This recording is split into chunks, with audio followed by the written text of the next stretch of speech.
Sir, global warming ಅನ್ನೋದೊಂದು topic ಇದೆ. So ಇದೇನಾದರೂ ಎಲ್ಲಿನೋ ಎಫೆಕ್ಟಿಗೆ directly ಪ್ರಪೋರ್ಷನಲ್ಲ, ಹೇಗೆ ಅದು ವರ್ಕ್ ಆಗುತ್ತೆ? ಸೊ ನೀವು ಹೇಳ್ತಾ ಇದ್ರಿ ಅದರಿಂದನೂ ಕೂಡ ಎಲ್ಲಿನೋ ಎಫೆಕ್ಟ್ ಜಾಸ್ತಿ ಆಗುವಂಥ ಸಾಧ್ಯತೆ ಇದೆ ಅಂತ. ಸೊ ಇದ್ರ ಬಗ್ಗೆ ಒಂದು ಬ್ರೀಫ್ ಎಕ್ಸ್ಪ್ಲನೇಷನ್.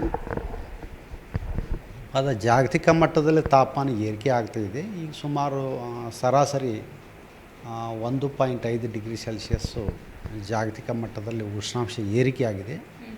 ಇದು ಕೂಡ ಚಂಡಮಾರುತಗಳ ತೀವ್ರತೆಯನ್ನು ಮತ್ತು ಉಷ್ಣ ಅಲೆಗಳ ತೀವ್ರತೆಯನ್ನು ಹೆಚ್ಚಿಗೆ ಮಾಡುತ್ತಾ ಅದು ಕೆಲವೊಮ್ಮೆ ಎಲ್ಲಿನೂ ಕೂಡ ತೀವ್ರತೆಗೆ ಒಳಪಡಿಸುತ್ತಂತ ನಾ ಹೇಳ್ಬೋದು. ಗ್ರೀನ್ ಹೌಸ್ ಎಫೆಕ್ಟ್ ಬಗ್ಗೆ ಹೇಳಿದ್ರೆ ಇನ್ನೊಂದು ಸರ್, ವೆದರ್ ಫೋರ್ಕಾಸ್ಟ್ ಅಂತ ಬಂದಾಗ ಯಾವ ಫ್ಯಾಕ್ಟರ್ಸ್ ಮೇಲೆ ಇವರು ನೆಕ್ಸ್ಟ್ 1 ತಿಂಗಳದು, ನೆಕ್ಸ್ಟ್ 1 ಇಯರ್ದು, 6 ಮಂತ್ಸ್ದು ಯಾವ ಕೀ ಫ್ಯಾಕ್ಟರ್ಸ್ ಮೇಲೆ ಡಿಸೈಡ್ ಮಾಡ್ತಾರೆ? ಹೆಂಗೆ ಗೊತ್ತಾಗುತ್ತೆ ಅನ್ನೋಂಥ ಒಂದು ಪ್ರಶ್ನೆ ಇರುತ್ತೆ ಜನರಿಗೆ. ಬಿಕಾಸ್ ಇನ್ನೊಂದು ವಾರದಲ್ಲಿ ಮಳೆ ಆಗೋದನ್ನು ಮುಂಚೆನೇ ಹೇಳ್ತಾರೆ ಅಂತ. So how is it possible? ಯಾವುದ್ರ ಮೇಲೆ ಇದನ್ನು ನೀವು ಅಳಿತೀರಾ ಅಂತ? ಇದನ್ನು ಯಾವ ರೀತಿ ನಾವು ಮುನ್ಸೂಚನೆ ಕೊಡ್ತೀವಿ ಅಂದ್ರೆ, ಮೊದಲನೇದಾಗಿ ಎಲ್ಲಿನೋ ಕಂಡೀಷನ್ಸ್ ಮೇಲೆ, ಎರಡನೇದಾಗಿ ಇಂಡಿಯನ್ ಓಷನ್ ಡೈಪೋಲ್ ಅಂತ ಇರ್ತೈತಿ. ಅಂದರೆ ಹಿಂದೂ ಮಹಾಸಾಗರದಲ್ಲಿ ಪಶ್ಚಿಮ ಮತ್ತು ಪೂರ್ವದಲ್ಲಿ ಉಷ್ಣಾಂಶ, ಅಂದರೆ ಪಶ್ಚಿಮದ ಕಡೆ ಉಷ್ಣಾಂಶ ಜಾಸ್ತಿ ಇತ್ತಂದ್ರೆ ಅದಕ್ಕೆ ಪಾಸಿಟಿವ್ ಡೈಪೋಲ್ ಅಂತ ಕರಿತೀವಿ. ಪಶ್ಚಿಮದಲ್ಲಿ ಉಷ್ಣಾಂಶ ಕಡಿಮೆ ಇತ್ತಂದ್ರೆ, ಅಂದ್ರೆ ಪೂರ್ವಕ್ಕೆ ಹೋಲಿಸಿದ್ರೆ ಆವಾಗ ನೆಗೆಟಿವ್ ಡೈಪೋಲ್ ಅಂತ ಕರಿತೀವಿ. ಅಂದ್ರೆ ಪಶ್ಚಿಮ ಕಡೆ ಉಷ್ಣಾಂಶ ಹೆಚ್ಚಿಗೆ ಇತ್ತಂದ್ರೆ ನಮಗೆ ಮನಸ್ಸು ಸ್ವಲ್ಪ ಚೆನ್ನಾಗಿರ್ತೈತಿ.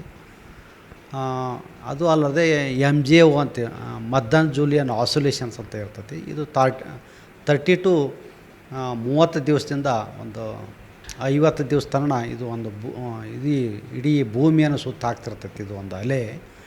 ಇದು ಪಶ್ಚಿಮದಿಂದ ಪೂರ್ವ ಕಡೆ ಚಲಿಸ್ತಿರ್ತೈತಿ ಸಮಭಾಜಿಕ ಪ್ರದೇಶದಲ್ಲಿ. ಇದು ಒಮ್ಮೆ ಹಿಂದೂ ಮಹಾಸಾಗರದಲ್ಲಿ ಇದು ಆ್ಯಕ್ಟಿವ್ ಆಗಿತ್ತಂದ್ರೆ ಅದು ಒಮ್ಮೆ ಮಳೆ ತರಿಸುತ್ತೆ. ಅಂದ್ರೆ ಎಲ್ಲಿನೋ ಇದ್ರೂ ಕೂಡ ಕೆಲವೊಮ್ಮೆ ಪಾಸಿಟಿವ್ ಇಂಡಿಯನ್ ಓಷನ್ ಡೈಪೋಲ್ ಇತ್ತಂದ್ರೂ ಮಳೆ ತರಿಸುತ್ತೆ. ಕೆಲವೊಮ್ಮೆ MGO ಆ್ಯಕ್ಟಿವ್ ಇತ್ತಂದ್ರೂ ಇದು ಮಳೆ ತರಿಸುತ್ತೆ. ಹೀಗೆ ಬೇರೆ ಬೇರೆ ಆಸೋಲೇಷನ್ಸ್ ಇರ್ತಾವೆ. ಅದು ಅಲ್ಲದೆ ಬಂಗಾಳ ಉಪಸಾಗರದಲ್ಲಿ ಮತ್ತು ಅರಬ್ಬಿ ಸಮುದ್ರದಲ್ಲಿ ಪ್ರೆಷರ್ ಪ್ಯಾಟರ್ನ್ ಹೆಂಗಿರ್ತೈತಿ, ವಿಂಡ್ ಪ್ಯಾಟರ್ನು, ಇವೆಲ್ಲ ಅಂಶಗಳನ್ನು ನೋಡಿಕೊಂಡು ನಾವು ಫೋರ್ಕಾಸ್ಟ್ ಕೊಡ್ತೀವಿ. ಅದೇ ರೀತಿ ನ್ಯೂಮರಿಕಲ್ ವೆದರ್ ಪ್ರಿಡಿಕ್ಷನ್ ಮಾಡಲ್ ಕೂಡ ಇದೇ ಒಂದು ತಳದಿ ಮೇಲೆ ಕೆಲಸ ಮಾಡ್ತಾವೆ. ಬೇರೆ ಈಗ ಸೈಂಟಿಫಿಕ್ ಎಫೆಕ್ಟ್ಸ್ ಯಾವುದೆಲ್ಲ ಡಿಪೆಂಡ್ ಆಗುತ್ತೆ ಈ ವೆದರ್ ಚೇಂಜಿಗೆ ಅಂತ? ಇದು ಜಾಗತಿಕ ಮಟ್ಟದಲ್ಲಿ ಉಷ್ಣತೆ ಅಂದರೆ ಹವಾಮಾನ ಯಾಕೆ ಬದಲಾವಣೆ ಆಗುತ್ತಂದ್ರೆ ಸಾಕಷ್ಟು ಅದಕ್ಕೆ ನ್ಯಾಚುರಲ್ ಕಾಜಸ್ ಇರ್ತಾವೆ, ಇನ್ನೂ ಒಂದು ಮ್ಯಾನ್ ಮೇಡ್ ಕಾಜಸ್ ಇರ್ತಾವೆ. ನ್ಯಾಚುರಲ್ ಕಾಜಸ್ಸು ಯಾವಾಗಲೂ ಇದ್ದೇ ಇರ್ತೈತಿ. ಅದನ್ನು ನಾವು ಅವಾಯ್ಡ್ ಮಾಡೋಕ್ಕಾಗಲ್ಲ.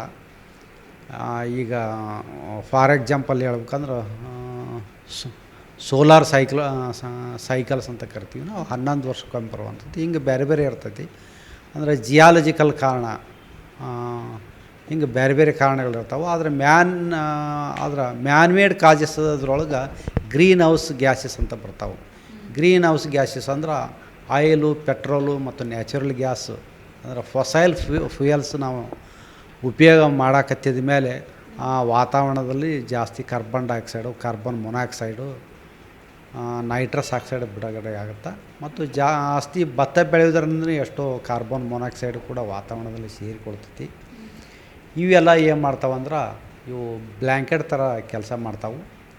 ಭೂಮಿಯಿಂದ ಹೊರಸೂಸುವ out going long wave radiation ಇವು ಟ್ರ್ಯಾಪ್ ಮಾಡ್ತಾವೆ. ಟ್ರ್ಯಾಪ್ ಮಾಡಿದಗಳನ್ನ ಇದು ಈ ವಾತಾವರಣ ಸ್ವಲ್ಪ ಉಷ್ಣಾಂಶ ಏರಿಕೆ ಆಗತ್ತೈತಿ. ಇದಕ್ಕೆ ನಾವು ಗ್ರೀನ್ ಹೌಸ್ ಇಫೆಕ್ಟ್ ಅಂತ ಕರಿತೀವಿ ನಾವು.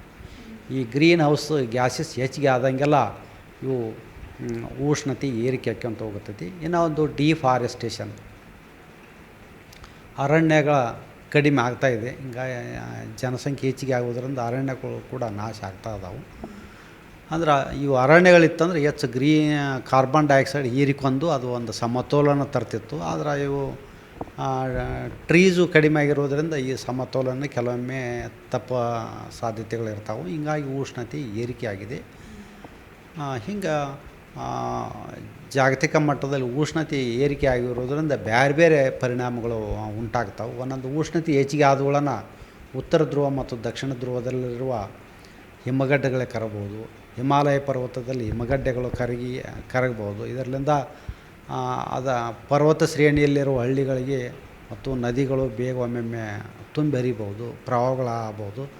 ಎರಡನೇದಂದ್ರೆ ಇವೆಲ್ಲ ಉತ್ತರ ಧ್ರುವ ದಕ್ಷಿಣ ಧ್ರುವದಲ್ಲಿ ಹಿಮಗಡ್ಡೆಗಳು ಕರಗುವುದರಿಂದ ನೀರಿನ ಮಟ್ಟ ಹೆಚ್ಚಿಗೆ ಆಗುತ್ತೆ. ಅತಿ ಕಡಿಮೆ ಎತ್ತರದಲ್ಲಿರುವ ಕೆಲವೊಂದು ನಡುಗಡ್ಡೆಗಳು ಮುಳುಗುವ ಸಾಧ್ಯತೆಗಳು ಇರ್ತಾವೆ. ಹಿಂಗೆ ಕ್ರಾಪಿಂಗ್ ಪ್ಯಾಟರ್ನ್ ಬೆಳೆಗಳು ಕೂಡ ಇಲ್ಲಿ ಬೆಳಿಬೇಕಾದದ್ದು ಬೆಳೆಗಳು ಒಮ್ಮೊಮ್ಮೆ ಅವಕ್ಕೆ ಅದ್ರದ್ದು ಕ್ಲೈಮೇಟ್ ಚೇಂಜ್ ಆಗಿರೋದ್ರಿಂದ ಬೆಳೆ ಆಗಲ್ಲ. ಹಿಂಗೆ ಬೇರೆ ಬೇರೆ ಅಗ್ರಿಕಲ್ಚರ್ ಮೇಲೆ ಇಫೆಕ್ಟ್ ಆಗುತ್ತೆ.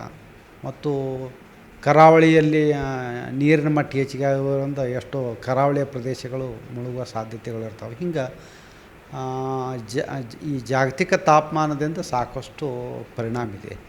ಇದನ್ನು ಕಡಿಮೆ ಮಾಡಬೇಕಾಗಿತ್ತಂದ್ರೆ ನಾವು ಕಾರ್ಬನ್ ಡೈಆಕ್ಸೈಡು, ಕಾರ್ಬನ್ ಮೊನಾಕ್ಸೈಡು ಮತ್ತು ನೈಟ್ರಸ್ ಆಕ್ಸೈಡು ವಾತಾವರಣದಲ್ಲಿ ಹೊರಸೂಸೋದನ್ನು ಕಡಿಮೆ ಮಾಡ್ಕೋಬೇಕು. ಅಂದ್ರೆ ಎಷ್ಟೋ ಟ್ರಾನ್ಸ್ಪೋರ್ಟು ಎನರ್ಜಿ ಸಲಗೂ ಎಷ್ಟೋ ಕಾರ್ಬನ್ ಡೈಆಕ್ಸೈಡ್ ಹೊರಗಡೆ ಬಿಡುಗಡೆ ಮಾಡ್ತೀವಿ. ಯಾಕಂದ್ರೆ ಕೋಲ್ ಬೇಸ್ಡ್ ಎಲೆಕ್ಟ್ರಿಸಿಟಿ ಇರೋದ್ರಿಂದ.